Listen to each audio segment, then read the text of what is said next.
ઉજવણી કરી રહ્યા છીએ ત્યારે છેલ્લા કેટલાક વર્ષોથી ગુજરાત સરકાર દ્વારા કરુણા અભિયાન પણ ચલાવવામાં આવી રહ્યું છે. આપણે જાણીએ છીએ કે આ ઉત્સવના પર્વમાં ઘણા બધા પશુ પક્ષીઓને ઈજાઓ પહોંચતી હોય છે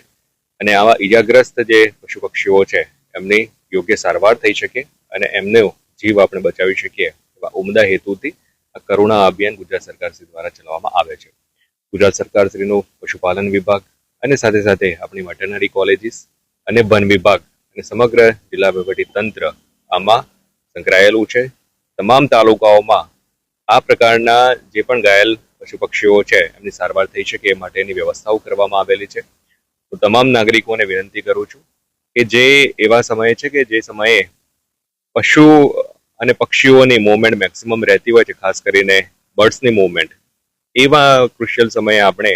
પતંગ ચગાવવાનું ટાળીએ અને આ જીવદયાના ઉત્તમ કાર્યમાં સહભાગી